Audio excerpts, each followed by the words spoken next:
Fish and our partners will be presenting this session on thriving aquatic food system sector in Africa. And we hope today we'll be able to unleash the potential that Africa has on aquatic food sector. So my name is Dr. Rahma Adam. I work for World Fish.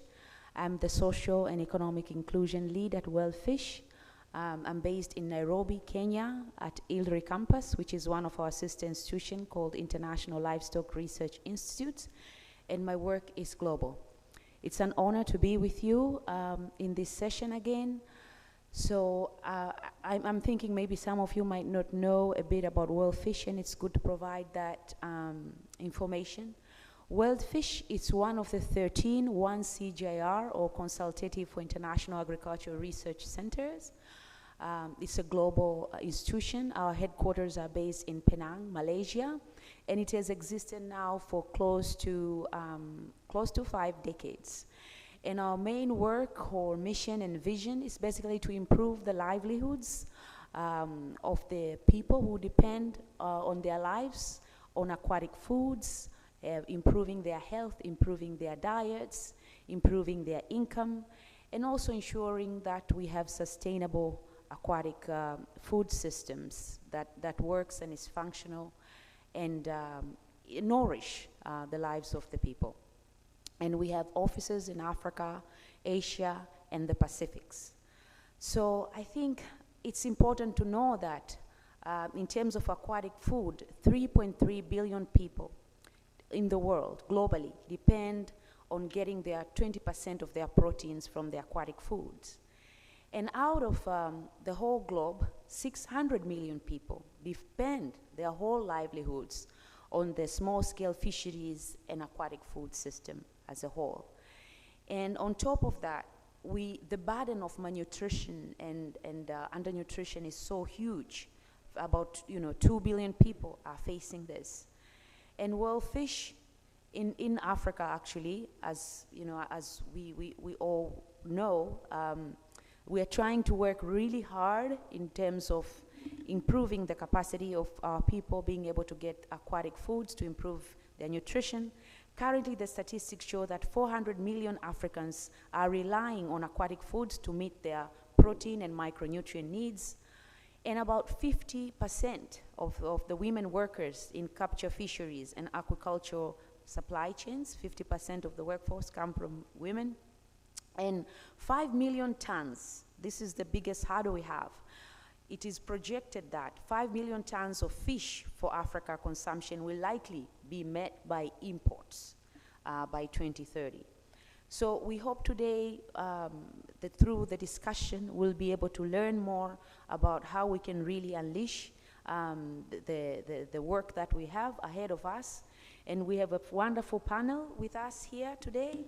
And we'll start with Dr. Alexander Kefi, if you could raise your hand so that people know who you are. And Dr. Alexander Kefi works for SADC, Southern Africa Development Corporation. He's a project coordinator for ProFish Blue. And before that, he was a former director of Department of Fisheries in Zambia. We also have the privilege to have Miss Margaret Nakato. Margaret Nakato comes from the NGO side. She's the coordinator of Katosi Women Development Trust in Uganda. And she also is holding the Secretariat of World Forum of Fish Harvesters and Fish Workers. And we also have our very own Dr. Victor Siamudala. Dr. Victor Siamudala is our country lead for World Fish Zambia, and also he leads the Southern Africa region of World Fish. We also have the privilege of having a student from the University of Nairobi called Messi Matuma Hamisi. She's a master's student in aquatic animal health at the University of Nairobi. So we'll get to hear from them about their experience. But just to let you know, first we'll also have the opening remarks from our DG, who unfortunately is not able to be with us, Dr. Essam Mohammed. Yes, Yassin Mohammed, he is not able to be with us, but he has sent us video message. We would like to hear from that. And then we will go into the panelists where they will introduce themselves, and we'll have few questions to ask them. And then we will have a Q&A session after that, and then closing remarks. But first of all, I think it's important to recognize the work that has been done behind the scenes by our very own global communication leads, Miss Rajita Majumdar. If you could raise your hand, please, Rajita, so that people know who you are. And we also have Miss Agnes Chilea. Can you please raise your hand from Zambia office? Thank you very much. So without further ado, if we could roll that video, I think that would be really good for people to know the message from the HQ, from Dr. Yassin Mohammed Essam.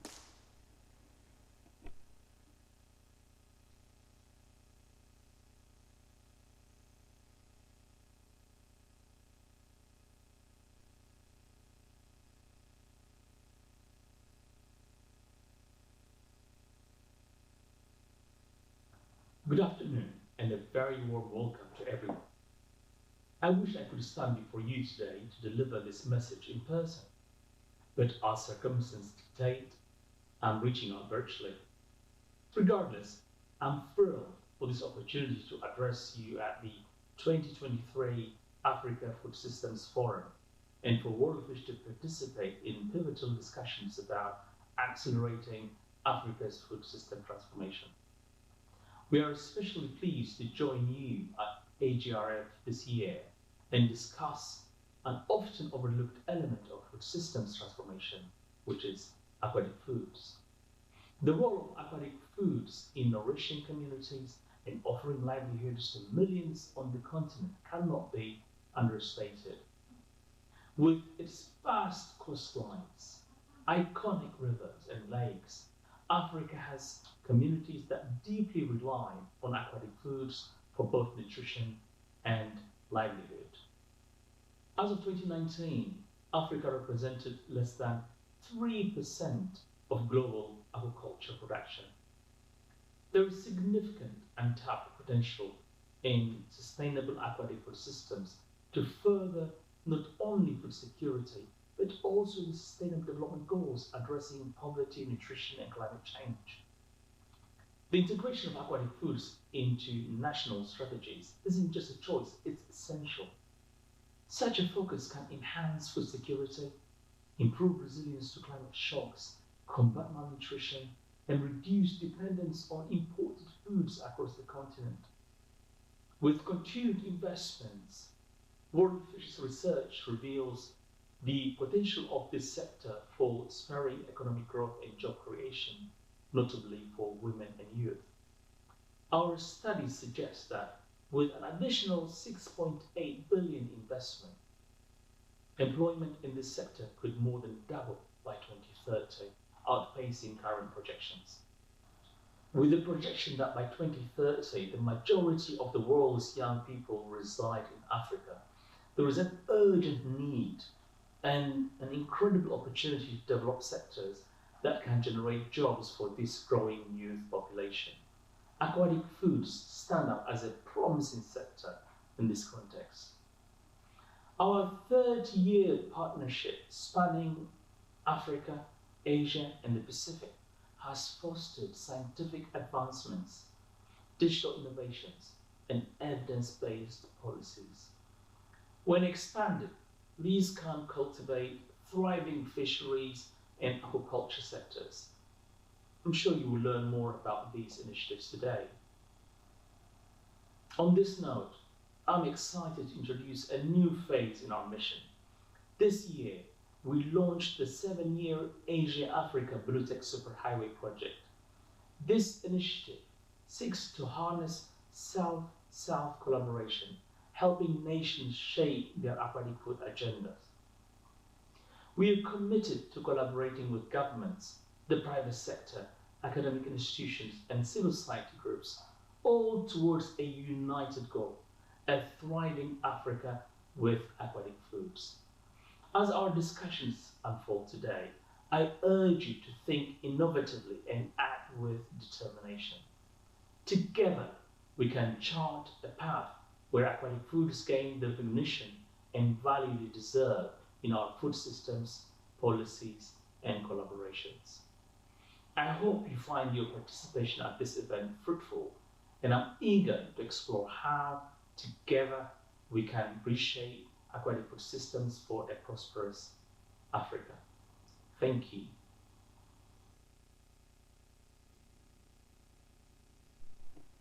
Thank you very much. Without further ado, we can proceed with our program.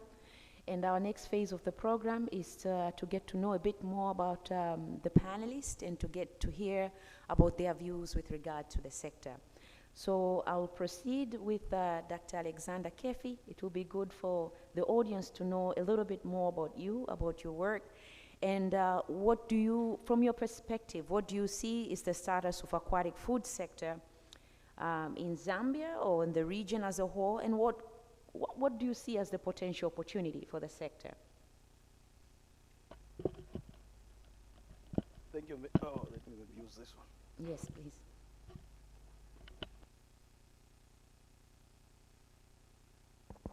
Yeah, thank you very much, moderator. I hope you had fish during lunch.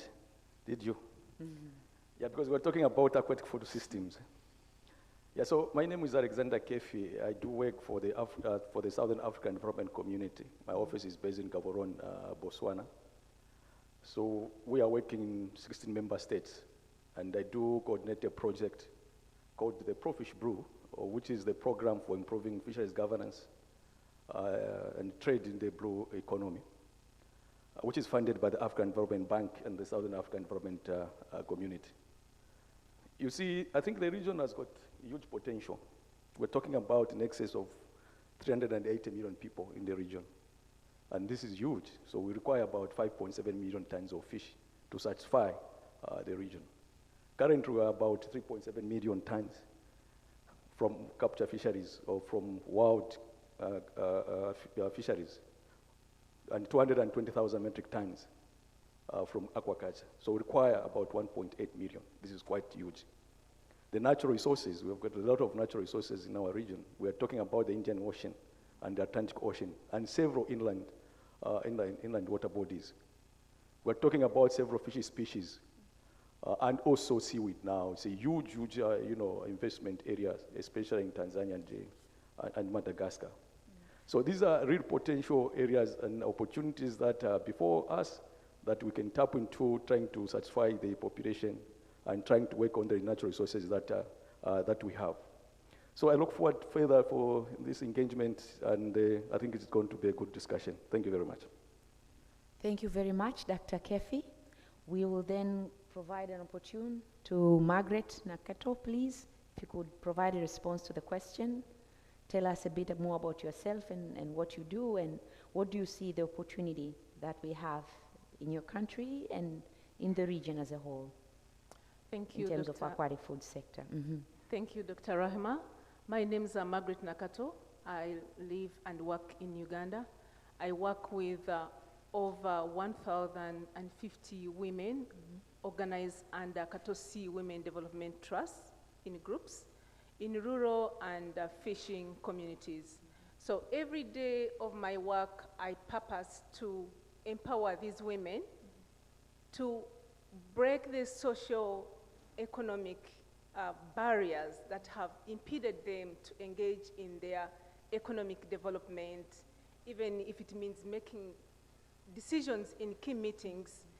And my work, or our work in the sector particularly, is to ensure that we increase women's access to productive resources to engage in the aquatic food production, resources and knowledge, so as they can contribute towards production of aquatic food in a sustainable manner. Mm-hmm. Fisheries is, in my country, from a grassroots perspective, is a sector that has continued to attract a lot of people to come into fisheries.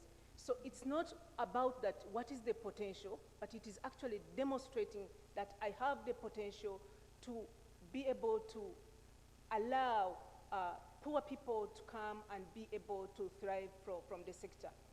In the communities where we work, every now and then, we come across people who have come from both fishing, because there's a lot of migration in fisheries, but also from non-fishing communities to come and derive their livelihoods from fishing.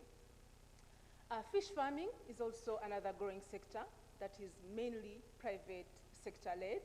But also, I want to talk about small-scale fisheries, a constituency to which we belong, that it has already been recognized globally as a sector that can contribute towards poverty eradication and food security, and the voluntary guidelines for securing sustainable small-scale fisheries have been developed and endorsed by FAO member countries to make sure that these fisheries can continue to sustain that role. Thank you. Thank you very much, Ms. Margaret. We will now also get the opportunity to hear from Dr. Victor Siamudala with regards to about the work that he does, and also to hear about his views in terms of opportunities for the aquatic food sector in Zambia and in the region, and what's the status there. Thank you, moderator. My name is Victor Siamudala. I'm country director for Zambia and Southern Africa at Wildfish. And in this position, my responsibility is basically to provide strategic leadership.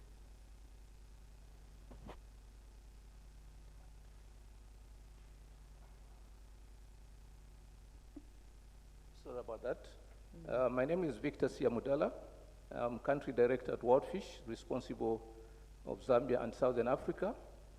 In this position, my responsibility is to drive the vision of Wildfish, which is to have an inclusive world of health and well-nourished people and a sustainable blue planet for now and in the future. Basically, as a scientific organization, we develop innovations that indeed drive the sustainability of aquatic food systems. These technologies cut across 3 impact areas, which is nutrition and public health, where we develop technologies that enhance the consumption of aquatic foods in order to address issues of stunted growth in children under the age of 5, and also to address the challenge of micronutrient deficiencies in women of reproductive age. The second pillar is that of social and economic inclusion, where we develop technologies to unlock the production potential and also to enhance trade in aquatic food products. The third pillar is that of climate resilience and environmental sustainability, where we are developing climate-smart technologies to improve the value chain in fisheries, aquaculture, and mariculture for the benefit of people and the economies of the countries where we work in and the regions within the planetary boundaries. In terms of the technologies, we have developed about 15 technologies globally, and most of these are basically addressing 3 things. To address the challenge of availability of high-quality feed and fingerlings through the genetic improvement programs that we are working on. Here in Africa, we are supporting the government of Malawi and Zambia to develop improved indigenous fish species in terms of their production potential. Secondly, is to address the challenge of availability of high-quality feed, which is a huge challenge, and we are working with financing from the NORAD under a project called FASA to use local ingredients to develop sustainable feeds that would be affordable to most of the smallholder farmers. And in this work, we basically work with governments, regional economic communities such as SADC, COMESA, African Union, and the donor communities, the farming communities, and the small-scale fishery communities. We work with private sector and NGOs and the donor community in mobilizing the resources that are needed to deploy these technologies. We also work with the media because we found them as a very useful stakeholder in disseminating the importance of aquatic food systems on the continent. Thank you very much. Thank you, Dr. Victor Siamudala, for that very good, insightful introduction. We would like also to hear from our youth, the student of University of Nairobi, Miss Messi Hamisa. If you could kindly go ahead and tell us more about yourself, and also how you see the status of aquatic food systems in your country and also in the region, and the potential for this opportunity to grow. Please, kindly, the floor is yours. Thank you. My name is Masi Matuma Hamisi. I'm a master's student at the University of Nairobi under a program on aquatic animal health management, which is funded by a Norwegian Agency for Development Cooperation through WordFish, and is jointly implemented by WordFish Egypt, the Norwegian Veterinary Institute, and also the Nairobi University. My topic of discussion is mainly on bacteria infection facing tilapia GP species in Kenya, and especially in tilapia GP species. The fisheries sector in Kenya is a major driver to the country's economy, contributing to food, income, and employment for millions of people in Kenya. The sector is divided into two. We have the marine fisheries, and also we have the inland fisheries. The marine fisheries takes place mostly in the Indian Ocean, while the inland fisheries take place mostly in the lakes, the dams, and also the rivers that we have in Kenya. Aquaculture is slowly growing in Kenya and is mostly practiced by small-scale farmers. And the major scale-up for Kenya came about in the year 2010 during the economic stimulus program, where a number of farmers were assisted with most of the farm inputs that include the fingerlings and also the feeds to revamp the sector. Fish processing is also at a very small scale in Kenya, and it is mostly done for products, mostly for exports, and although there's a growing demand for processed aquatic products for internal consumption, there's a major opportunity for investment in aquaculture sector,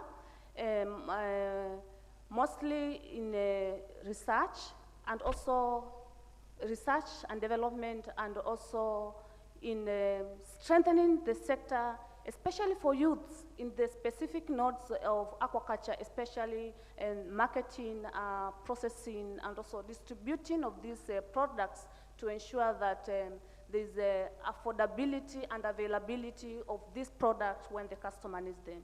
Thank you. Thank you very much, Messi, for that very insightful comments and about the status of aquaculture and fisheries in Kenya.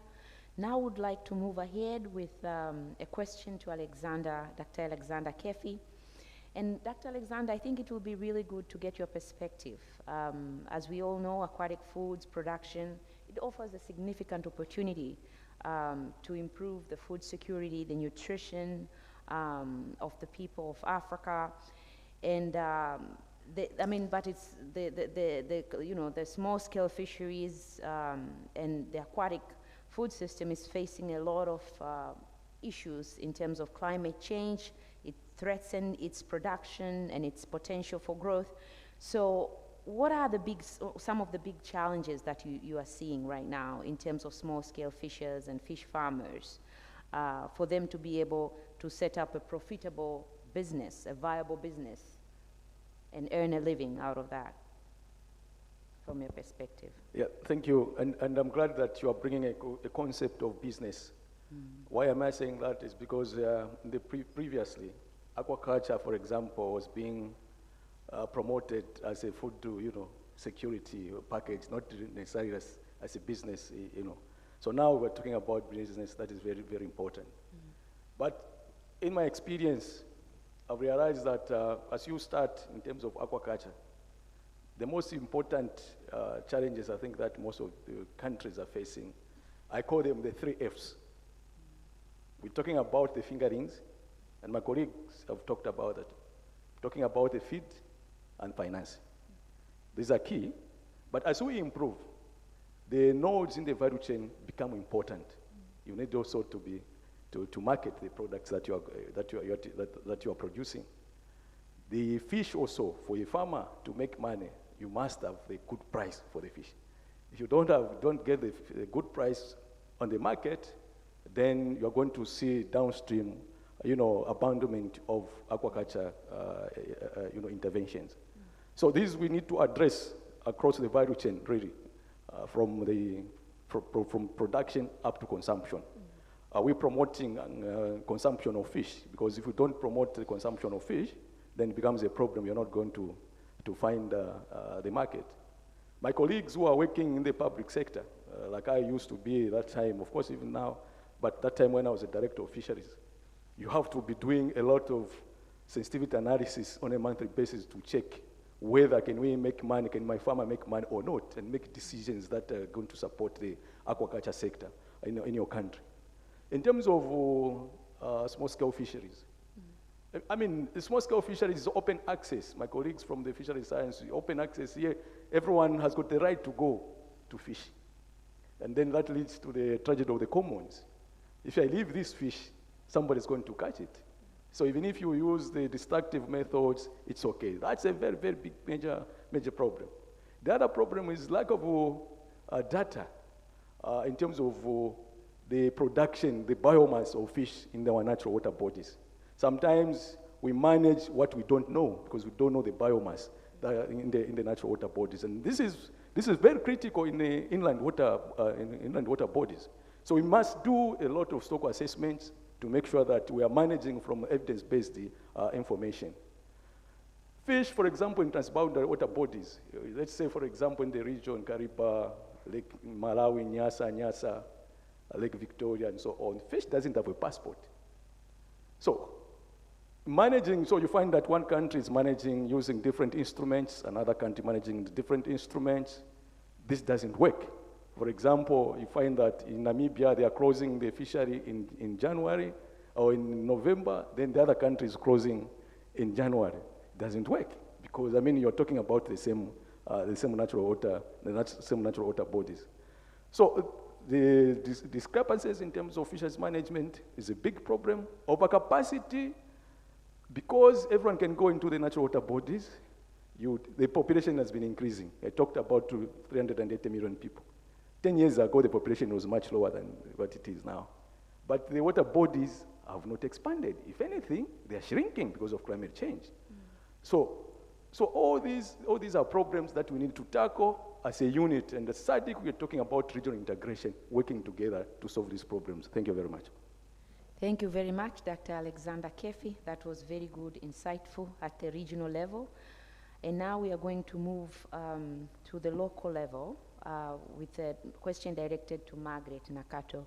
So from the perspective of local women communities, what do these challenges look like? And how can this be tackled? Tell us your perspective from the women we work with.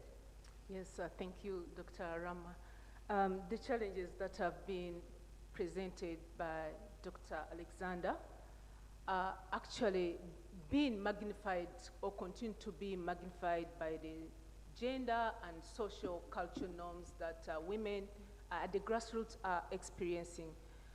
We are still transitioning. Women, we have not yet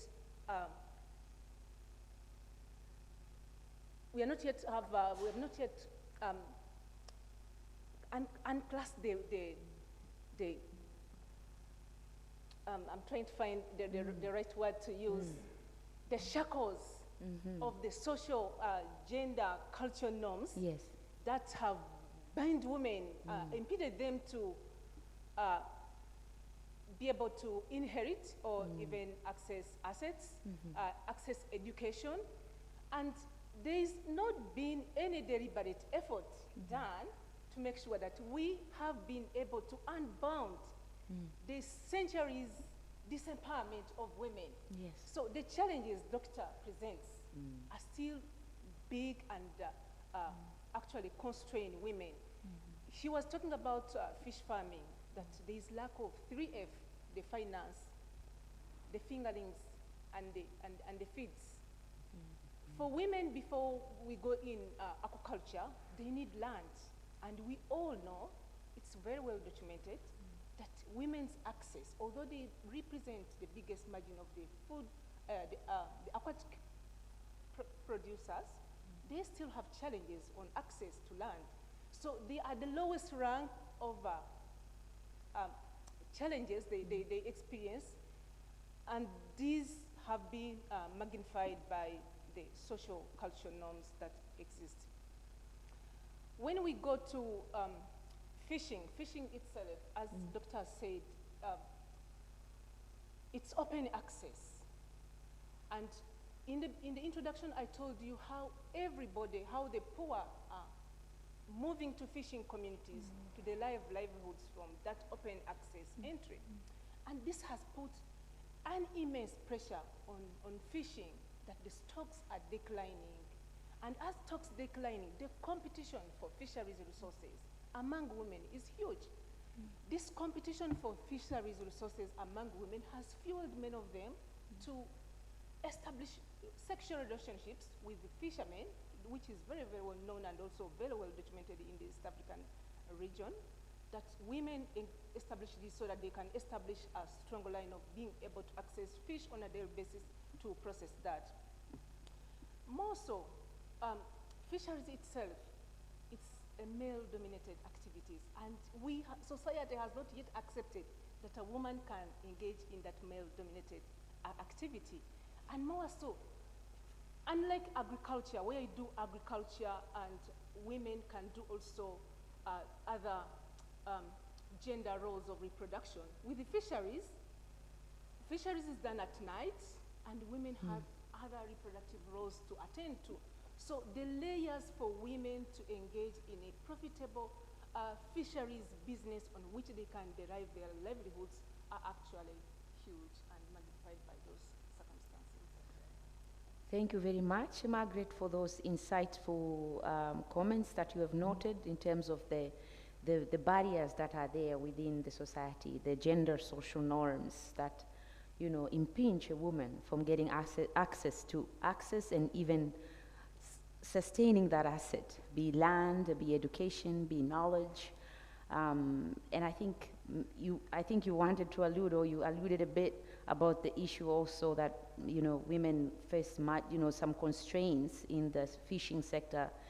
There are gender-based violence that exists, and I think it's well to point them out, that for women, they have to do more than what men have to do in order to really have a viable means of livelihood in this sector. So now we would like to move on to another bit of set of questions to Dr. Victor Siamodala. From your world fish experience, can you give us an example of what has really worked in Malawi or Zambia in enabling profitable small-scale fisheries or aquaculture enterprises? Some good success stories. Thank you very much. There are many examples that we can give in Southern Africa in terms of success stories on profitable enterprises. For purposes of our dialogue today, we would like to showcase Triple Blessings, which is an SME based in Luwingu district in northern Zambia. When we partnered with Triple Blessings in 2019-2020, their core business was basically to operate a supermarket and a restaurant. And they used to buy fish for resale in their supermarket from Lusaka, which is about 900 plus kilometers. And most of this fish was actually fish imported from Asia. We did three things with Triple Blessings to create their capacity to be profitable in aquatic food systems. One was that we provided them with financing through a shared de-risking grant that enabled them to mitigate risks in the lower end of the aquaculture market. Secondly, we provided them with training in better aquaculture management practices and in business management. Because when we gave them the grant, basically they started now operating as a distributor of aquatic feed, as a last mile distributor for smallholder farmers to access high quality feed, which previously they used to walk long distances. Secondly, was to enable them to become an aggregator buyer of fish from the smallholder farmers. And at the end of that training, we gave them training materials in English and in the local language to help them as a training enterprise to be able to build capacity of the smallholder farmers as they interacted with them during the supply of feed and also when buying fish. We also provided them with equipment in form of motorbikes and refrigerated containers that they were able to purchase fish from long distances, and this fish was still safe and the quality was good because it was not, they were able to overcome the challenge that most entrepreneurs in rural areas would face where fish would easily go bad. From these interventions that we gave to Triple Blessings, they have been able now to improve their business on the sale of feed and fish. Secondly, they have actually established their own aquaculture farm where they're able to produce fish that they're able to sell in their restaurant and in their supermarket.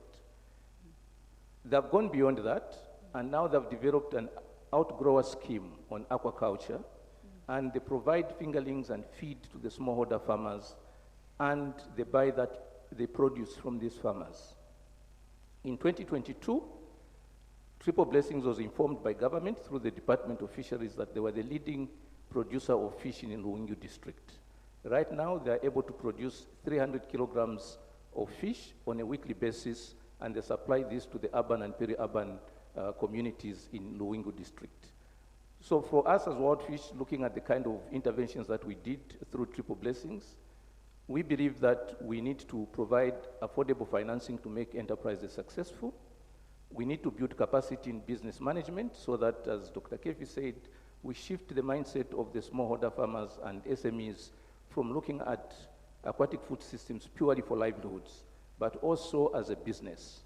And then thirdly, is to ensure that they have the right technologies that can help them to improve production and productivity and enhance trade in aquatic foods. So for us, we believe these are the things that we need to look at, but also at the end of the day, you require consistency in building this capacity. Thank you very much. Thank you, Dr. Victor Siamudala, for that very good example you've provided us of Triple Blessings and how they are able to really venture in terms of even, producing fish and even fingerlings to other, producers of fish and farmers. So now we'll go to another question that is going to Margaret Nakato. If you could kindly share with us your experience or your views, basically, on the systematic barriers that are limiting the development of aquatic food sector, particularly as they limit the participation, engagement, and benefiting of women and youth who are into this sector. Yes, the systematic barriers, I don't want to go to the challenges that have already been presented by Dr. Alexa, but I want to look at the barriers like exclusion of small-scale aquatic food producers in decision-making meetings or forums. We are always advocating for inclusion of women in decision-making at grassroots. But when you look at the forums where discussions on aquatic food productions is happening, you realize that actually the small food producers are not in those spaces. They are out. It is also not about just bringing them in those spaces, but it's about creating spaces where they can be able to negotiate and be able to leverage with other actors in the sector. We have the private sector, which is very, very powerful in the sector. So putting them in those spaces where they cannot be able to leverage on the discussion, that's not what we want, and leaving that is a systematic barrier for them. And what is also very, very important is to bring them in spaces where they can discuss or inform aquatic food production, but where they can also demand accountability from their states or from their leaders or whoever is responsible for giving them those services and goods. And where they can also be able to implement on whether those decisions have been made. Another systematic barrier, which is not among any other barriers we know, is that we have still failed to recognize the small-scale aquatic food producers as investors in the sector. Whenever there is discussion on investment in aquatic food production, look deeply in your work and see where the funds have gone. That means these smallholders have not been realized or recognized as investors, or it means the word connotation for investor does not include the small-scale food, aquatic food producers, yet they have already invested a lot in the sector, in the production. So that is, as it continues to go, there's no deliberate efforts made to make funds available. Credit, we all know small-scale fisheries doesn't have very easy means of accessing credit. We have already had in small-scale fishing communities the challenges they experience: lack of market, infrastructure development, water, hygiene, sanitation, basic services. And then again, our states fail to increase public funding to increase access to these basic social services, which are very, very crucial to enable the smallholder aquatic food producers to be able to be in business and make profitable businesses. They already are working in conditions that are already full of challenges, and with lack of funding to improve on those, then that is a systematic barrier to enable them to engage meaningfully in the sector. Lastly, we have failed to implement international policies that have been negotiated internationally for the benefit of small-scale aquatic food producers. Recently, actually, we are going to celebrate the 10th anniversary of the voluntary guidelines for securing sustainable small-scale fisheries, since they were last endorsed in 2014 by FAO member countries.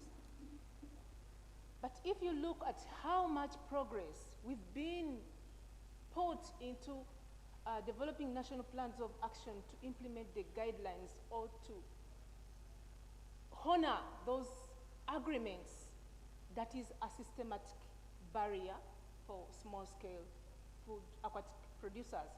And when we talk about implementing the policies, it's not about implementing the SSF guidelines to align national policies to the recommendations in the SSF guidelines, but it means that whatever discussion is coming in whatever forum does not hamper or negate the implementation of a decision that is made in another meeting, but we make them complementary, coherent, and they have coordination so that we can see this prosperity of moving forward.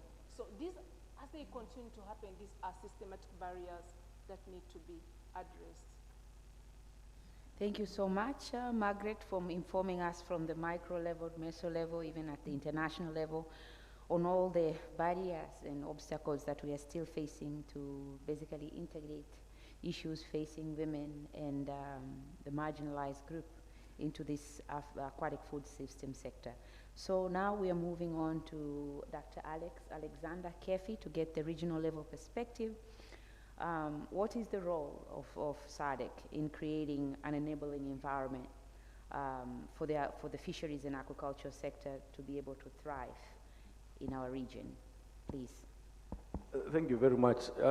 Margaret, I think, has mentioned one important item here on the failure by countries to implement the international instruments. Yeah, so for us, it's really harmonization of several pieces of policies and legislation at regional level. For example, the project that I'm coordinating is that we are trying to harmonize the standards for fish and fishery products, about 7 of them to 37. The reason is simple, is that we want to remove the barrier in terms of trade. When you're trading fishery products, if the standard for Tanzania is the same as the standard for Kenya, then you can easily sell your product. So this is one way of doing that. Now, my colleague mentioned about failure by member states. Yes. So the next level is now supporting member states to domesticate these harmonized documents.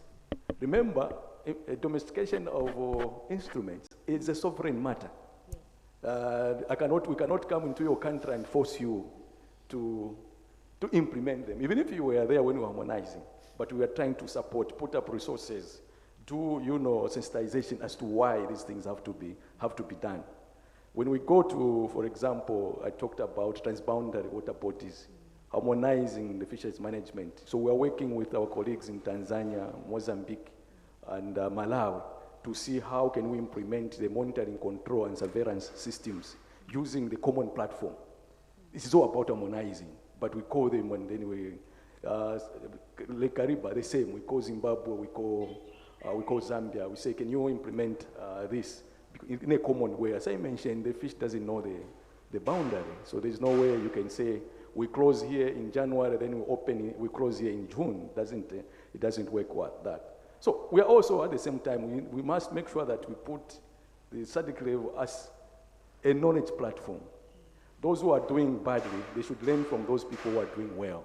So we have to provide that platform to make sure that we discuss. And also resource mobilization. We need to showcase that aquaculture is workable in some countries. These other countries also should know.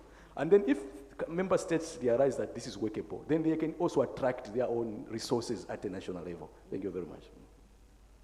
Thank you very much. I think as you're talking about that, I remember reading a case that Ghana is doing very well in terms of aquaculture. I don't know if you know a bit about Ghana. You could shed just 1 minute in terms of why are they now the poster children or child for this. Yeah, of course, in Africa, we talk about Egypt, Nigeria, Ghana, I think now Uganda, also Kenya, Zambia now, and so on. I think Ghana, as far back as maybe 15 years ago, they had embarked on the genetic improvement program, for example, using the tropo strain, they call it tropo strain in Ghana, which I think also has helped in terms of development. I think there was money that was put in there.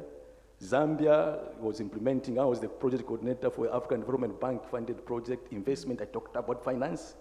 We're talking about Egypt, which has went into the genetic improvement program. I think now they are in the 16th generation or that, and market is there, huge population. So if you put all these together, and then you come up, and my colleague there now, because as we improve aquaculture, we have now to think through of the diseases. And I'm glad that we've got students working on the aquatic animal health.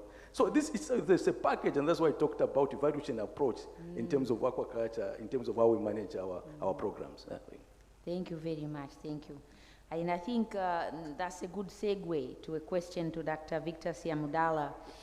And this is related to climate change, which is now a big hurdle that we are fighting in aquatic food system sector. How can we empower small-scale actors to adapt themselves for climate change, better manage their fish farms, and integrate them into the aquatic food system value chains? If you can enlighten us about that a little bit. Thank you very much, moderator. There are a number of steps that need to be taken to create that resilience. First and foremost, we need to realize that interventions in the agri-food systems in terms of building resilience to climate change have been biased towards crops and livestock. And therefore, there is an urgent need to build capacity in the government institutions and other stakeholders that are dealing with issues of aquatic food systems, so that we have the technologies and the know-how of how we can create the strategies that are needed to address the challenge of climate change. Secondly, it's to improve on advocacy and awareness on the realities of climate change in aquatic food systems, and also in showcasing the technologies that are available to address the impacts of climate change. I'm glad that as WildFish, working through the accelerating impacts of CGIARA on climate research for Africa, in short AICRA, we've been able to raise this awareness, for instance, in northern Zambia, through media and art, where farmers now have come to understand the depth of the challenge of climate change. But also, we've been able to showcase technologies and have been able to adopt them, such as the integrated aquaculture, agriculture systems, where the farmers are able to farm fish along with livestock and crops. This enhances optimization of resource use because the waste of one farm unit becomes an input for the other farm unit. But also when there are shocks from climate change, it's not all the farming units that will get affected at the same rate. So the farmers still have they have produce from the other farming units to be able to use for their livelihoods and also to generate income. The third pillar is basically to mobilize the resources that are needed in terms of addressing the challenge of climate change, because it's a huge challenge that we are facing, and certainly we need to address it if we're to thrive Africa with aquatic foods. So there is need to create synergies among stakeholders to be able to mobilize the resources that are needed. And also, the other thing is to document the success stories, to generate the knowledge, and share these with different communities so that they're able to see what works and what might not have worked, so that we keep on adapting these technologies in a changing climate. Thank you so much. And I mean, it will be good to mention if there are any efforts in terms of insurance, in terms of aquatic food system sector that are being taken place. We have seen some good successes in terms of crops for insurance, for climate change, for big farmers in several parts of Africa, and some small successes in livestock, even though they are bottlenecks. Anything you could say to us or allude to us in terms of efforts that we are making for World Fish in terms of insurance? Yes, as I indicated, moderator, the issue of climate change in aquatic food systems is relatively new in terms of developing the solutions. But we are happy that as World Fish, we have already begun dialogue with one insurance company in Zambia, Madison Insurance, to work with them to provide the science behind aquatic food systems so that they can tailor-make insurance products for actors in the aquatic food systems. This is to address the risks related to climate change, but also risks associated with just business in aquatic food systems. So these solutions will be able to address different actors in fisheries, aquaculture, and those that are in food processing. Thank you very much. Thank you very much, Dr. Victor Siamudala. I think that's very good because there are a lot of advances in Asia that have been made in this sector. And we are hoping, in terms of insurance, we could also make similar advances in Africa. So we have another question, and this question goes to Messi, our youth panelist today. Please tell us, how can we really promote opportunities for youth participation in aquatic food systems? And this could be through research, entrepreneurship, vocational skills, or whatever means that you have views on. Please share with us your views on this. Thank you, Margaret. Yes, on ensuring that youth have attained entrepreneurship, research, and research skills, the best model to go about it is through training and training development. In Kenya, the Nairobi University is one of the universities that have taken up the challenge of the growing demand of aquatic foods and the demand for nutritious food to develop a course on aquaculture program. And this is the fish science that is under the aquatic health management that is funded by the World Fish. I know fish diseases are not very common in Africa, and this might be taken lightly, but with the growing change in climate, with the growing intensive culture system that you are having in Africa, we expect a lot of issues to deal with the diseases And it is very important that our learning institution take up this challenge to make sure that we have well-trained specialists in this area. So the university, sorry for that. The university also has partnered with Wordfish Abasa, and it has also trained a lot of extensional fisheries officers in Kenya, in Malawi, and also in Mozambique, so that they can be able to correctly identify the issues that are affecting the fish that are being farmed in our systems. Apart from that, the university is also taken up the challenge, and it has also invested in short programs. I know some of us might not be willing to go for long course program like degrees and masters, but there are short programs that are being offered to support the capacity, especially for youth that want to engage in aquaculture sector. And we have the Youth and Aquaculture Program that is under the University of Nairobi.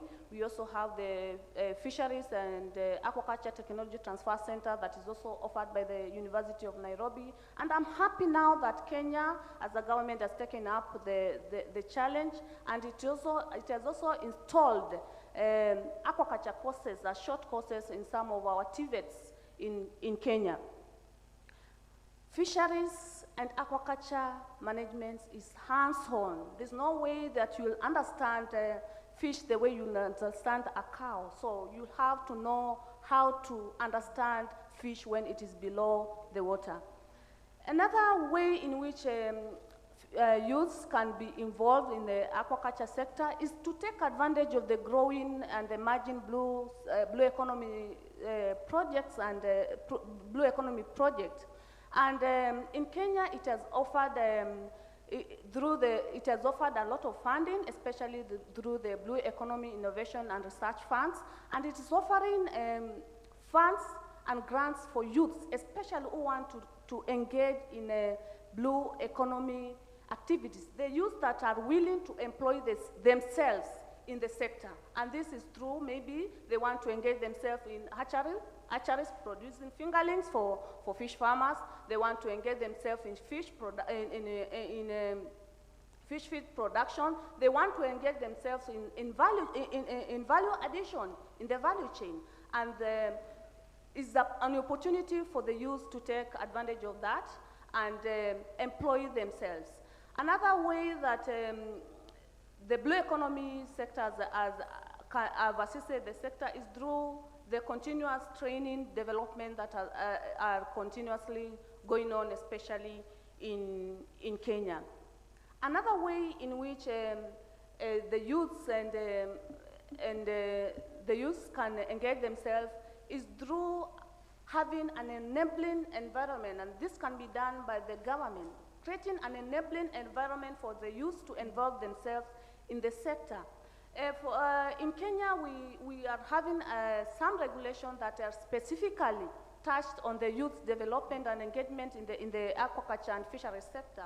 We have the National Aquaculture Policy 2018, which tackles that youth must be involved in every aspect of the fisheries leadership, having around 30% of the youths in every leadership, in every fisheries leadership that you tackle, especially in the formation of beach management units. So youth must take up around 30% of that. We are also having the Fisheries Management Development Act 2016, which also which is installed in the Agriculture, Livestock and Fisheries Department, and it has installed in it the gender desk that's where you report any issues to do with women and any issues to do with youths. Apart from that, youths cannot work alone, and it is important that the youths form cooperatives so that through cooperative, they can have access to training, they can have access to marketing and finances in order to improve their businesses, especially in the aquaculture sector. Thank you very much. Thank you very much for those insightful comments, Mercy. We really appreciate those speaking from, the voice of the youth, and that's very powerful in terms of government having to work to create enabling environment for the youth to be involved in the aquatic food system. So they have to, we really have to work hard to create a buy-in and the political will for the countries that we are serving in the region as a whole. I think that's very good. So now we have one round-up question, just a minute each, that I would like to ask you, wonderful panelists we have today, before we open the floor to the participants, the audience, to ask us questions. What would you like to see happen in terms of change in order for us to be able to harness the opportunities that aquatic food systems sector offer for the continent as a whole, and for it also to be equitable and inclusive, and to leave no one behind in terms of the blue economy. So I can start with Dr. Alexander Kefi, please. Yeah, you talked about inclusivity. So when you talk about that, for me, I go back to what I mentioned. Whatever programs that we are doing, we're implementing, let's go value chain approach. Because if you do that, then you are going to include the youth, you're going to include the women, you're going to include every node of this, of the node in the process. I always say that if a project comes to fix fingerings, it's not fixing the fish feed. Anyone who comes to fix fish feeds is not fixing the human capacity. Fixing human capacity does not fix marketing. So we need to look at this in the holistic manner. Thank you very much. Thank you very much for those insightful comments, Dr. Alexander. So, same question for you, please, Ms. Margaret? Yes, thank you, Doctor. I'm going to borrow the word used by Mercy and say that we need to take the challenge and bring the small-scale food aquatic producers on the decision-making table. I say it's a challenge because it's something we talk about and we're not taking the decision. So we need to take that challenge now. We also need to discuss aquatic production of food in a manner that does not look at aquatic food only as a commodity, but also as a method of food production in which people's livelihoods, cultures, and traditions is also enshrined, so that we look at the production sector in totality of the human being. We need to capitalize on the increased organization of the small-scale food producers. In my country, we are organized at the grassroots. We have a National Women Fish Organization. We have the African Women Fish Network. We have the World Forum of Fish Harvesters and Fish Workers. These are structures that create a potential for researchers. Dr. Victor was talking about showcasing their research, their sharing knowledge and skills. These are platforms which could offer the other actors an opportunity to be able to disseminate knowledge and transfer of skills. But also, when we do this, we need to look at the entire value chain, as Dr. Yu said, not only look at processing and then leave out the production at the lowest level. This I said, we need to implement policies in a coherent and well-coordinated manner where we avoid new emerging policies hampering implementation of previously internationally agreed on instruments so that we continue to move forward. And lastly, we are talking about fishing and fish farming And mainly in inland fisheries, these sectors have emerging conflicts. There's a conflict between the fishers and the fish farmers. So we also need to make sure that we work towards addressing these conflicts so that both sectors can continue to complement each other in providing us sustainable food which is nutritious. Thank you very much, Margaret. Now I give the mic to Dr. Victor Siamudala. The same question, please. What change would you like to see happen for the sector? Well, as Wildfish would like to see a number of improvements to create sustainable aquatic food systems. First is to strengthen the research capacity to develop technologies that will enhance productivity and production, processing and delivery of nutritious, dense aquatic foods to the communities. Within the context of the changing climate, we need climate-smart technologies, both in fisheries and aquaculture and mariculture, that will provide for mitigation and adaptation to challenges of climate change. Technologies such as the solar-tinted dryers that improve food safety, but also reduces the footprint because then the artisanal fisher people are no longer depending on firewood to process their fish, but using solar-tinted dryers.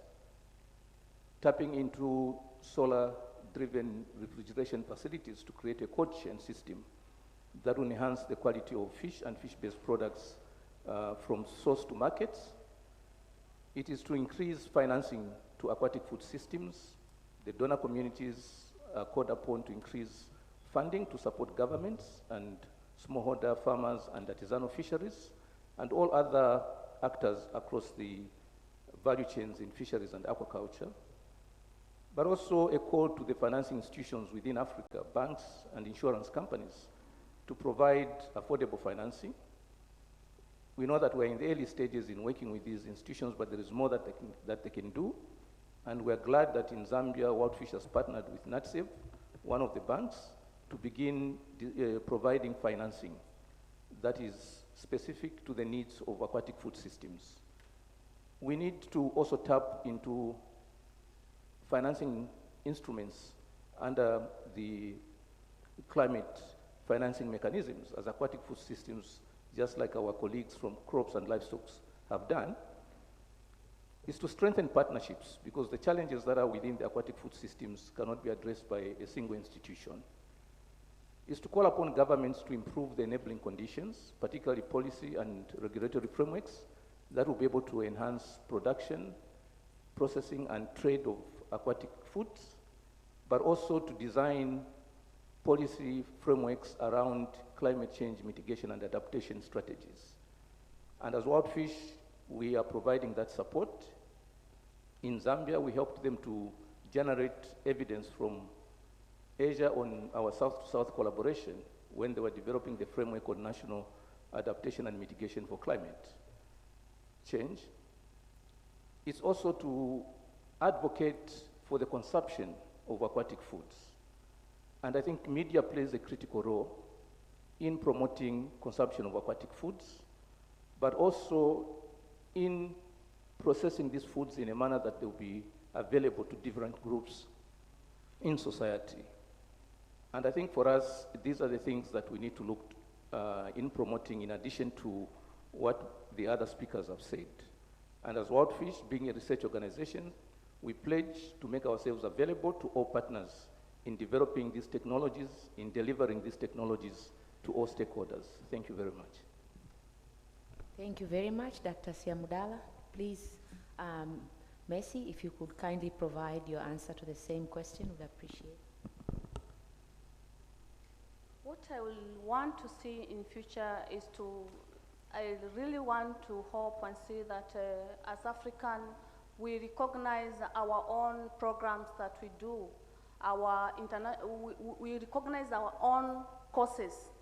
A person trained in Tanzania should be able to work in Kenya. These barriers, I think, is a high time that we come to a closure to them and work as one united Africa. Apart from that, I would also wish that the regulation that we make, especially in the shared aquatic resources, the lakes, Tanzania have a regulation on Nile perch. Kenya has a regulation on Nile perch, a different one. Uganda has a different one. So how will you manage these same species? It's high time that somehow we behave like fish. Fish has no boundary. It can move from one region to another. So it's important that we work together and make sure that we manage our resources collaboratively. And by doing this, I hope we'll achieve the zero hunger that we want to achieve in the Sustainable Development Goals. And with that, we'll be able to achieve a thriving Africa with aquatic foods, and we'll be able to have healthy people and a healthy Africa. Thank you. Thank you very much for that vibrant response that you have provided for us, and that provides a very good segue to open to the floor, the audience, to provide us with questions, remarks, comments that you might have.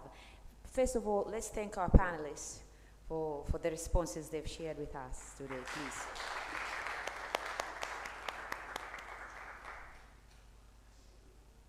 Any question? I see a hand at the back. Please go ahead, mister, and kindly share with us your name and what you do, and go ahead then with the question. Okay. Thanks, Dr. Rahma. My name is Dan Collis, and I work for Farm Africa. And thanks to all our panelists. That was a really good session. I'd like to focus on the 3 Fs, and I had a question about feed to any of the panelists, really. And I'm interested in any examples that you've got or experience around innovation or interventions that are focused on sustainable, affordable feed for fish farmers, in particular new and young fish farmers. And as one angle on that, do we have any good practice around the use of black soldier fly to produce organic, sustainable fish feed? Thank you. Wow, that's very good question. So the question is specifically on fish feeds. From the panel, anyone who would like to take that question first? Dr. Alexander Kefi, please go ahead. Thank you very much. This is an important question because in aquaculture we say almost more than 50% or 60% of the operational costs actually is fish feed. And I'm sure that's what he's asking about sustainable innovations in terms of fish feeds. So I'll give you an example of a situation in Zambia, because now Zambia has got about more than 10 fish feed plants that are producing fish feed. In November, I was in Dodoma. They don't have any fish feed. Nikuri may agree with me. They are getting the fish feed from Zambia. You go to Namibia, it's the same. Botswana, I'm in Botswana, so the feed, if you need to buy fish, it's coming from Zambia. Malawi are the same. So basically, it's a neighboring environment. First of all, what we did was to accept the challenge of fish. We didn't have enough fish. Remember when I talked about the value chain? First of all, identify that we've got a problem. We had a problem of fish.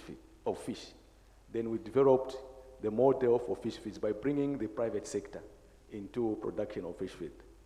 The challenge now was because the fish feeds plants were concentrated around the capital and the southern region, because that's where the major fish farms were. Now what happens to the rural parts? Now introduce now small fish feed plants. And my colleague here was talking about linking the rural areas to the larger fish feed plants. So this is working, and also those small production plants, they also work. And make sure just we have to identify those who can produce fish feeds on at a small scale level in rural areas, and identify the plants, small plants, they can able to produce the feed using the formulas that we can provide. Coming to black soldiers, Malawi is doing that. They have gone into, there's a research that we're doing. When I was working, when we were introducing the solar dry trans with wild fish, both in Zambia and in Malawi, we had also a project under IDRC. Actually, in Uganda and Kenya, we are now producing these animals for them to be used as fish feeds. So it's something that is coming up, but we are not yet there because of production challenges. Because you have to produce in mass for you to make sure that you have enough for your fish feed plants. So it works, but we are not yet there. And the countries that are lagging behind in terms of fish feeds, as we are talking about regional integration, it's okay for now, we can do that, but let's promote the small-scale production of fish feeds. Thank you very much. Thank you, Dr. Alexander. And I think also Dr. Victor Siamudala would like to add answer to that question. Please go ahead, Dr. Victor. Thank you very much. Just to add on to what Dr. Kefi has said, the issue of sustainability in terms of aquafeeds, we need to create a business case where the private sector will be able to come in and invest and deliver. The angle that you talked about was access of high quality feed in rural areas was a challenge in Zambia. Until as Wildfish, we carried out a study to make a business case to the private sector that there was a market in these rural areas that were far away from where the producers were located. And after that business case, they were able to start delivering feed to rural parts of Zambia, particularly in northern Zambia, which is about 900 kilometers. So it's an issue of creating that motivation, but two, looking at what Dr. Kefi was saying, that most countries don't have commercial feed producers. It's for governments to create the enabling environment, create the incentives that will bring the private sectors to invest in this particular node of the value chain. We, as Wildfish, we take cognizance that commercial feed is still quite expensive, particularly for smallholder farmers. And we are glad that with support from NORAD, we have the FASA project that is being implemented in Zambia, Nigeria, and Kenya, which is looking at the potential of using local materials in developing sustainable feeds. And it includes also alternative sources, materials such as the flies and insects, and we're working with different universities to develop that. And as Wildfish, we'll keep on communicating to the stakeholders in the aquatic food systems on the progress that we will be achieving under this FASA project. And I think for us, we really look at this as a game changer once we find that we can use local ingredients to produce feed, because it will then reduce the cost of production in aquaculture. Right now, feed makes about 70% of the production cost of aquaculture. So we really look forward to the finalization of this project so that we can enhance the profitability of smallholder farmers in terms of aquaculture. Thank you, and I would just like to add this FASA project is implemented in 3 countries, Nigeria, Zambia, and Kenya, and we are working with ISIPE. I know some of you might know ISIPE. It's one of the international organization working on insect science, and it's based in Nairobi, Kenya, the headquarters. So we are working a lot with regards to, you know, the insect science and how to use that to feed the fish that we grow. Would like to move to another, you know, okay. We could give the mic to her, please. Kindly introduce yourself. Right. And thank you so much. My name is Philip Banini of University of Ghana from Accra, Ghana. All right. I would like to put this question across. What are the policy recommendations or interventions do the African continent need to leverage on for sustainable development of aquatic foods?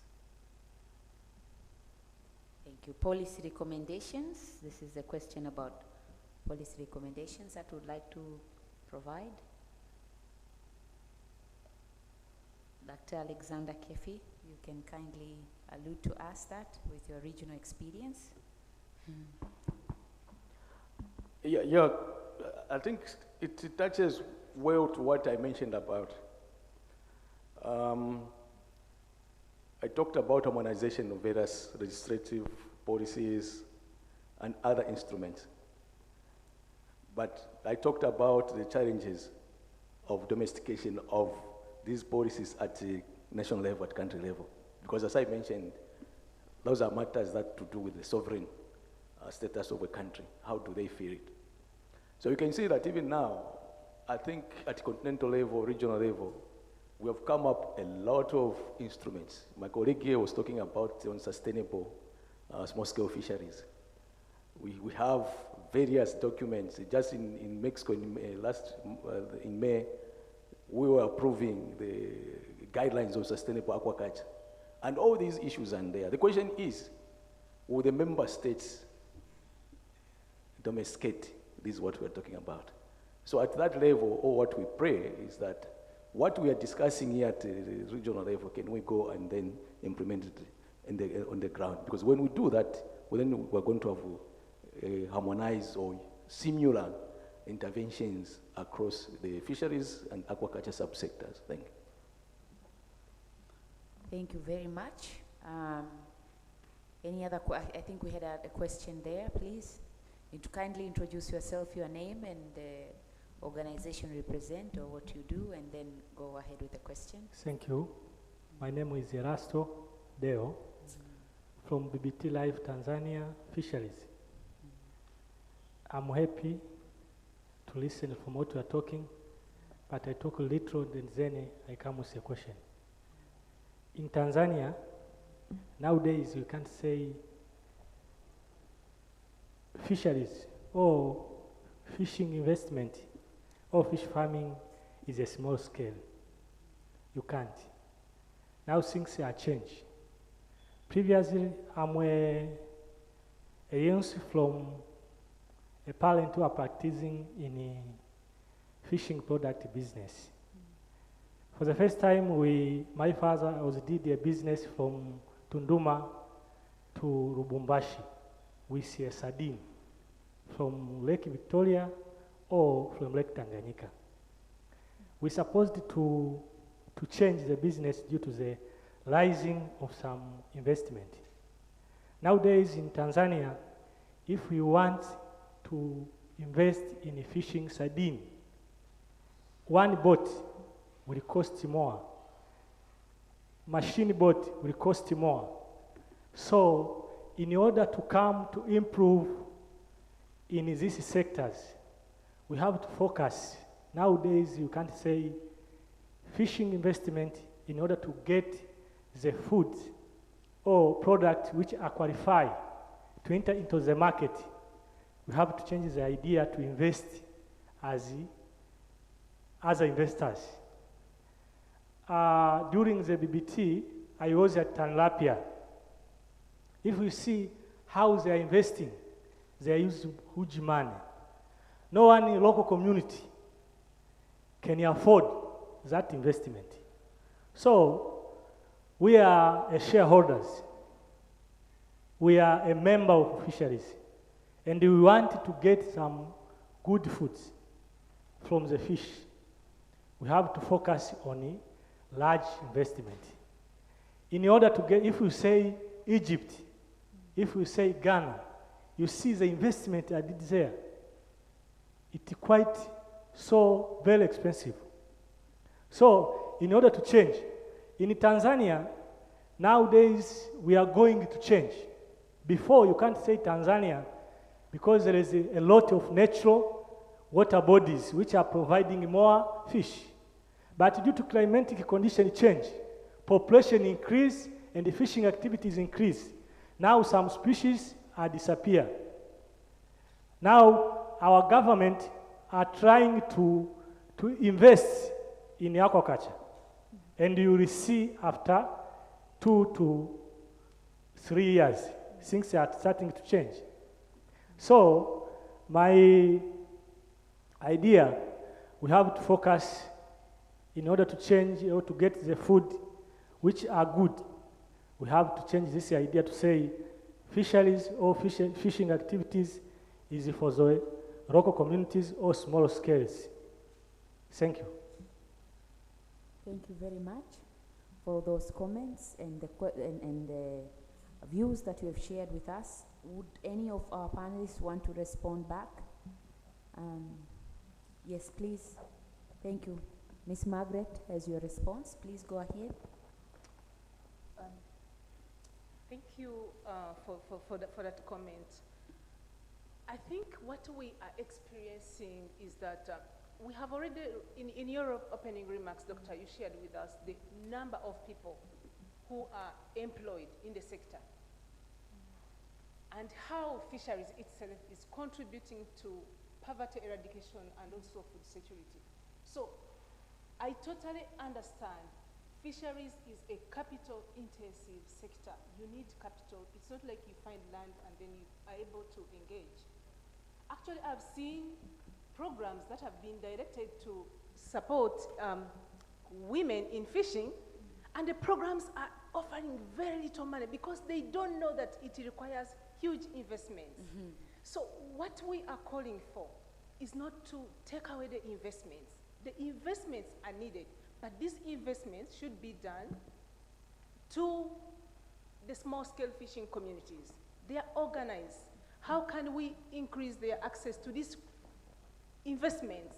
Maybe in forms of credit, so that they can continue to produce food in a sustainable manner.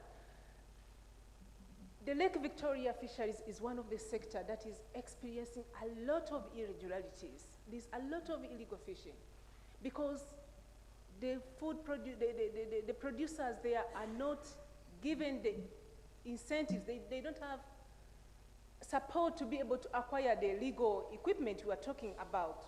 So the call is not to take away investment, but we need to invest in those small-scale food fish farmers, fishers, so that they can contribute to sustainably harvesting and also farming the fish we need. Thank you, and I see Dr. Victor Siamudala has a comment as well. Yes, thanks, moderator. I think it's just to echo the views of Margaret.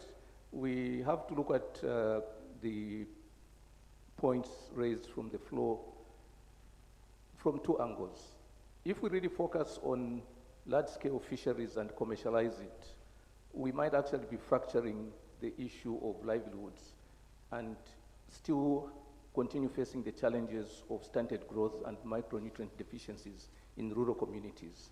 So we need to have an inclusive model that deals with issues related to livelihoods from artisanal fisheries, and then we can also have the commercial kind of fisheries that might be addressing issues of increasing revenue for the entrepreneurs.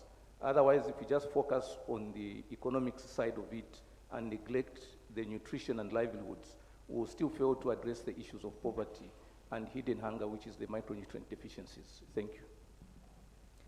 Thank you very much, Dr. Victor Siamudala.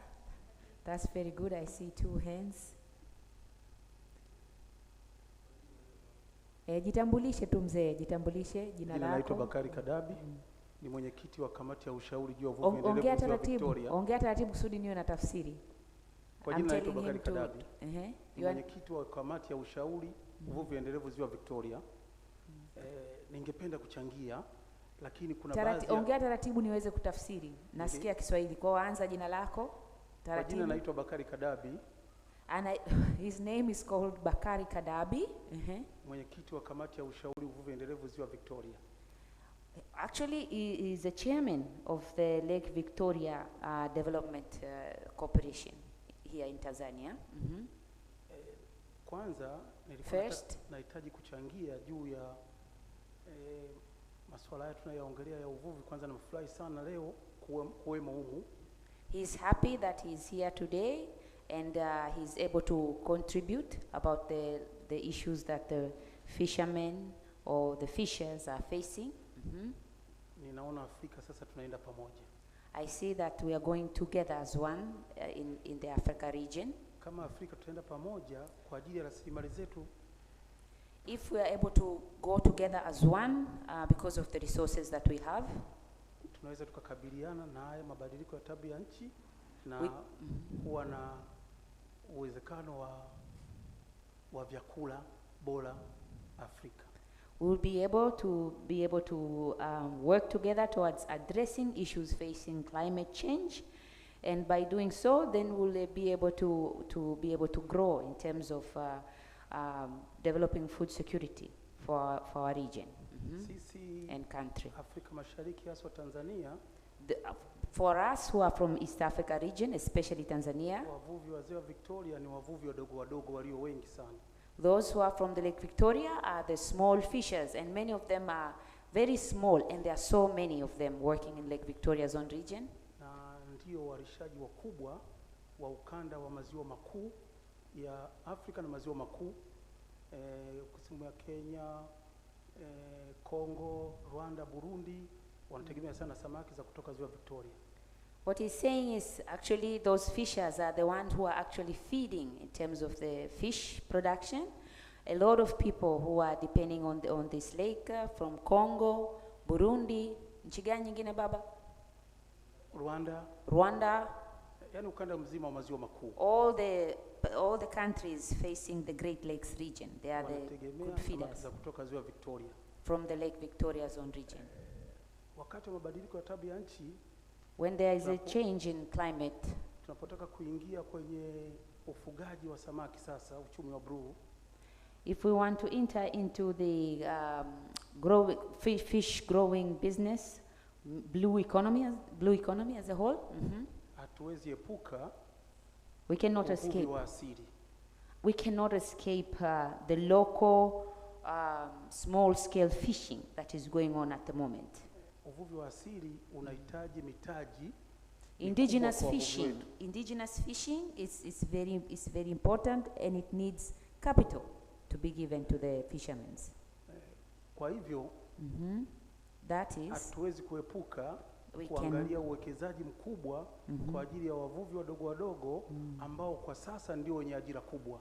Okay, so now we cannot really escape in terms of investing to our small scale fishers, because they cover the majority of the fish producers in the country or region in the Lake Victoria. So we have to invest. He is calling for investments that need to be made for the small scale fishers. Continue baba. Endelea baba. Lakini hapo lazima tuangalie kwanza, tutambue mpaka hivi tunavyozungumza, wakati tunaenda kwenye ufugaji mkubwa wa samaki, lakini ajira tulionayo kubwa ni ya wavuvi wadogo.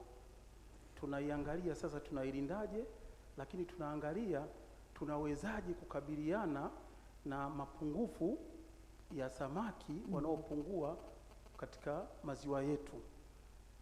So what he's saying is we cannot escape the issues of small scale fishers. There are many, and many of them are small in terms of the way they operate, and they are facing hurdles right now because of the fish stocks is dwindling. The number of fish stock is dwindling. Yes, continue. Nimewambia kwamba samaki wanapungua. Nilimsikia mzee, kama unajua Kiingereza na dandia. English is not my mother language. My mother language ni Kiswahili. Nilimsikia mzee hapo anaongea mpango bora wa matumizi ya endelevu kwa ajili ya kuwa na kwa mfano tusitegemee kitu sehemu moja. Kwa mfano kuna Zambia wana uvuvi, kuna Afrika Kusini kule wana uvuvi. Sasa tukiwa na mipango mizuri ya Afrika kwamba mwezi wa 3 tunafunga Ziwa Victoria, basi samaki za kutoka Afrika Kusini zisambae huko. Okay, so I think what he's talking about is the issue now of managing the resources that we have in terms of the water bodies. So, for example, we have South Africa, we have Zambia, we also have Tanzania. We could let some time in South Africa to harvest, and then we, for example, in Tanzania, we would fallow for 3 months. So unaongelea hiyo kwamba hiyo ya kupumzisha, si ndio? Okay. We let it fallow for 3 months, so then another country which is depending on these Great Lakes, could also fish and could be in sort of rotational basis. Wanakuwa wanazunguka, si ndio? Ndio, ndio. Yes. Nafikiri hapo tunaweza tukakabiliana. He thinks that in that way, then we could be able to deal with the issues of the dwindling or the declining number of fish stocks that are being harvested, so that we share, basically sharing of management of the, the commons that we have, the water bodies, in a way that you give it time for one country to, the fish to continue to grow as this other country on the other side is fishing now. Kwa mfano sisi ziwa Victoria, Kenya, Uganda na Tanzania, samaki ambaye ana bei sana ni Nile perch. For example, for us in Kenya, Tanzania, and Uganda, in Lake Victoria, the fish that gains a lot of good price or has good premium is Nile, the Nile perch, sindio? Ndio. Nile perch. Sangara. Sangara in Swahili. The Nile perch fetch good prices here in the East Africa, Lake Victoria. Lakini ulinzi anaolindwa sangara ni mdogo sana. Ulinzi? Kumlinda sangara na mtoto wa sangara ili kusiwepo na mapungufu ni mdogo sana. But the issue is in terms of protection that is given to make sure that we have enough Nile perch is not there. It's very minimal. Kwa Uganda wanakuwa na mipango yao, Kenya wana mipango yao, na Tanzania wana mipango yao. So what he's saying is in Uganda they have their own sort of plans, and in Tanzania they have their own plans, in Kenya they have their own plans, and they're all using the same lake. So it's again, it's the issue of competition of resources, meaning the species now for Nile perch. They are all competing to get this Nile perch, because Nile perch provides them good revenue. Wakati sangara huyo yeye hana mipaka. But we should all know that the Nile perch does not have boundaries. I think the issue of transboundary, like today they'll be in Tanzania, tomorrow they're in the Ugandan side, the day after they're on the Kenyan side of the lake. Okay? Sasa anapokuwa anazunguka namna ile, kama kunakuwa hamna mipango mizuri, samaki wanakwisha. Lakini tunahitaji chakula Afrika. Sasa lazima tuwe na mipango sahihi ya kulinda samaki wa asili waendelee kuwepo, wakati tunatengeza ajira mpya ya ufugaji wa samaki. Sisi ajira ya ufugaji wa samaki Tanzania ndio bado inaanza. What he's saying is he's pleading for a good program to protect species such as Nile perch, so that they could be harvested with all these countries.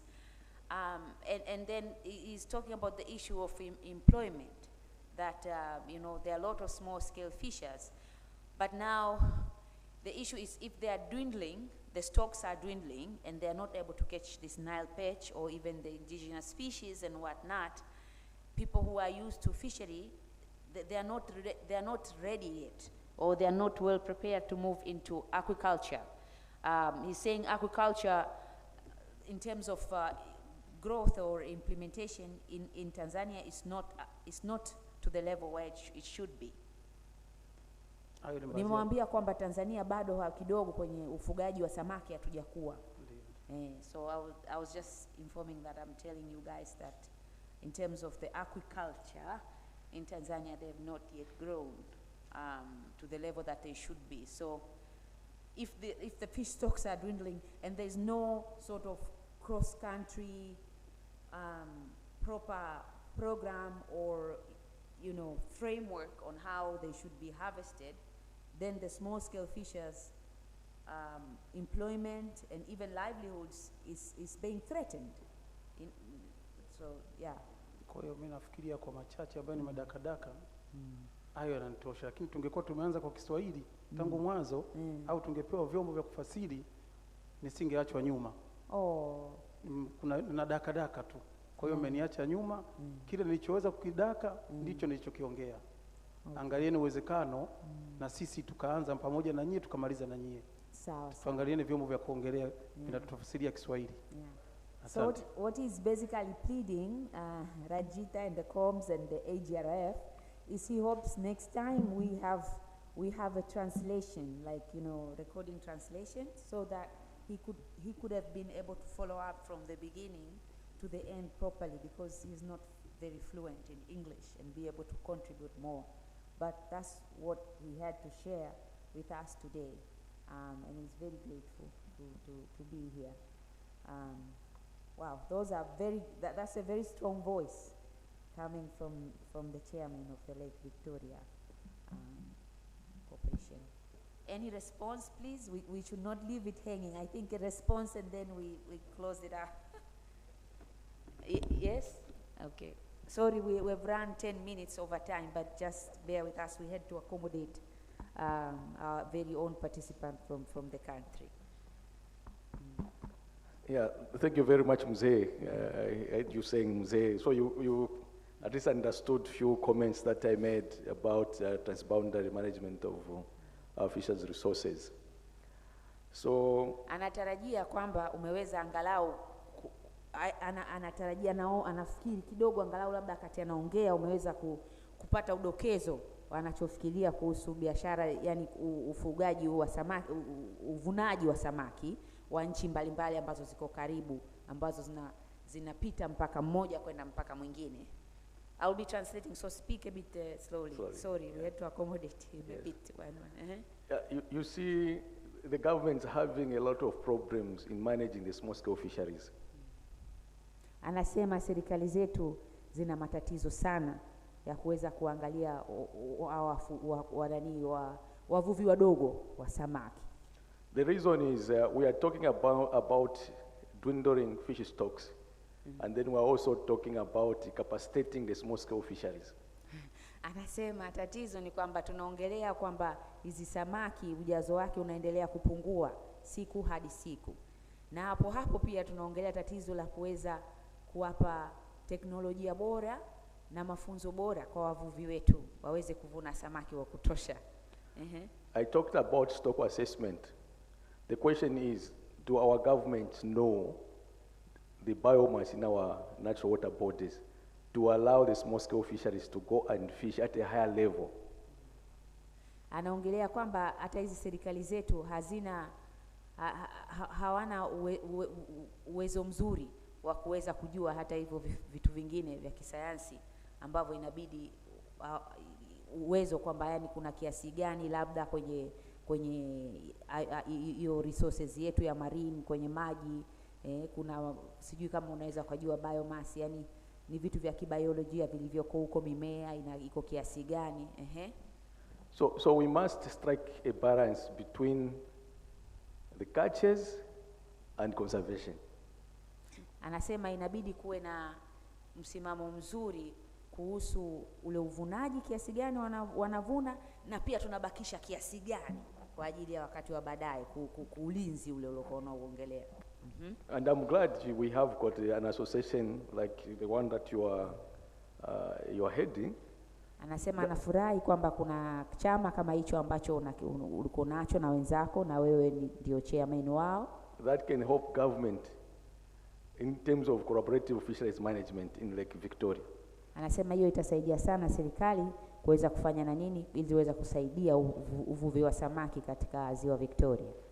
But also let's start exploiting aquaculture, cage fish farming in Lake Victoria.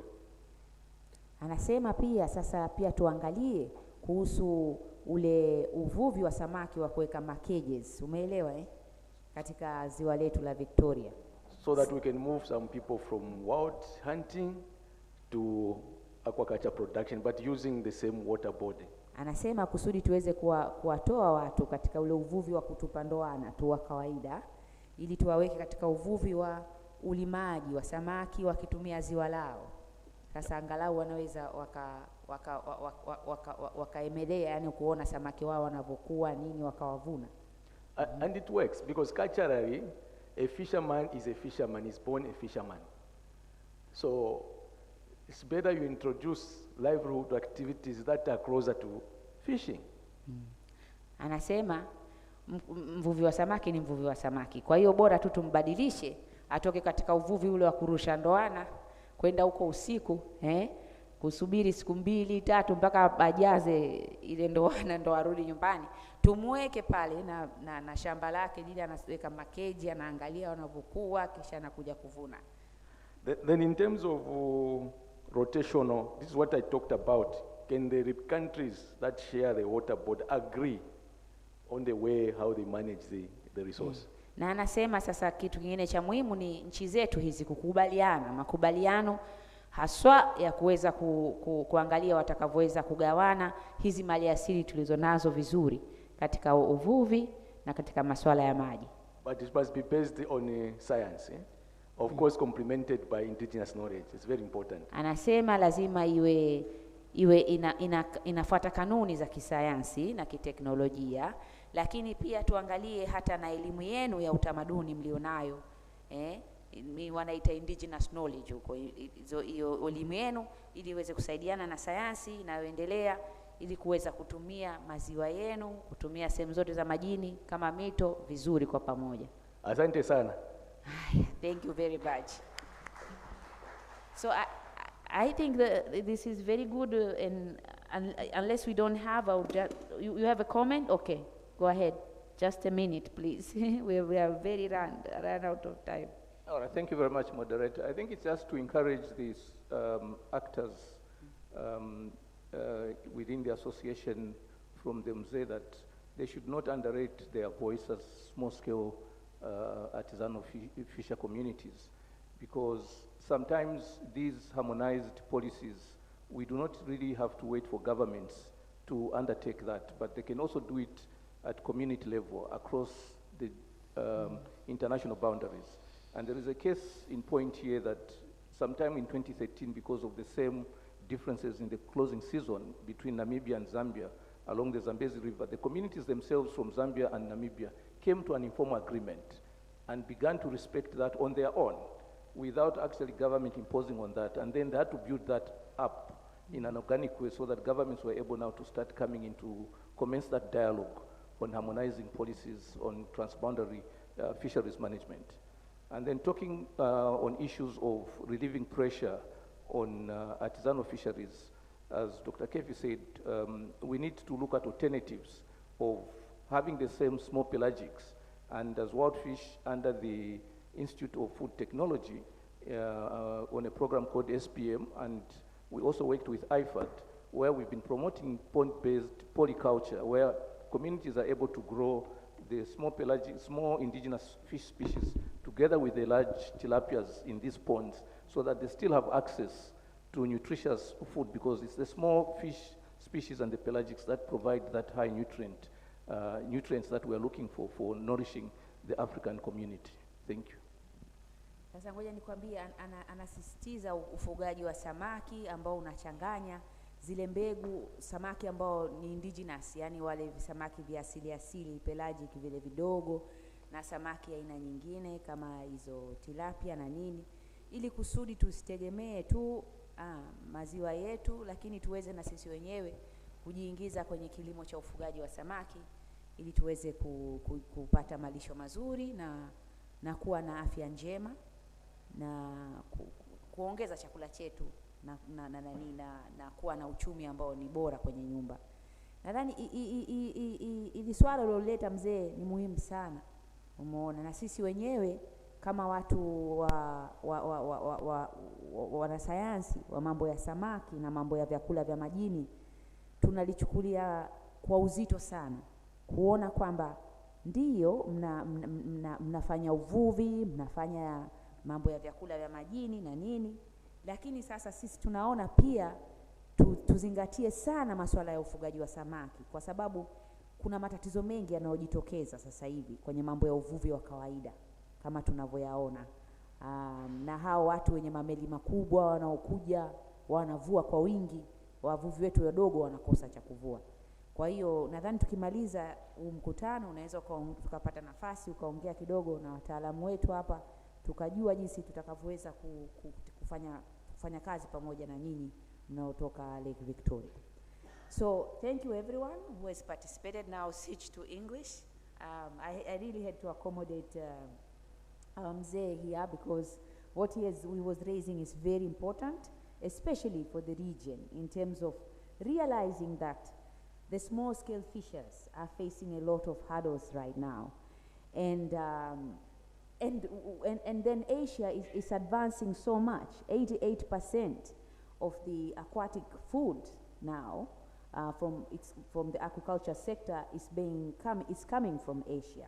So only a small percentage is coming from Africa, and we are really, really hoping that World Fish and our partners will be able to work together to really see and to harness the potential of aquaculture to be a good feeder in terms of producing fish and nourishing the people of the region.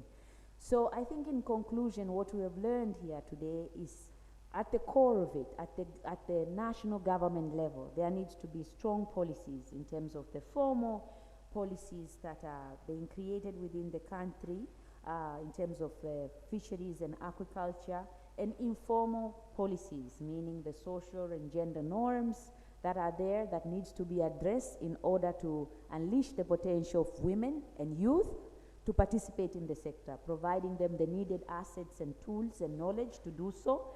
And also in terms of the government, as they are creating the National Climate Change Plan or National Climate Change Policy, to be able to work closely with World Fish and other partners, among others who are working in this sector, to integrate aquatic food systems into their plan.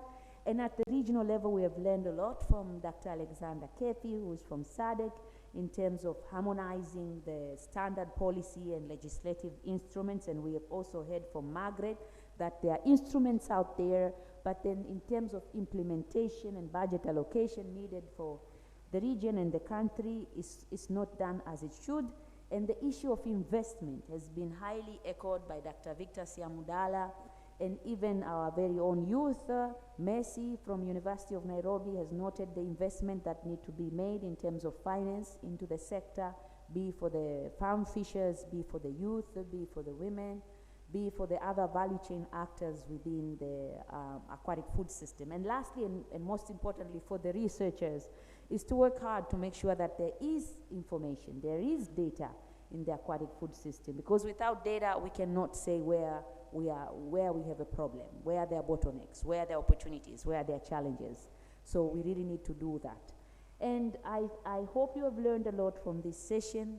We really have enjoyed being with you, and I'm sure our panelists have really had got a good pleasure to learn from you and share their experiences from this sector.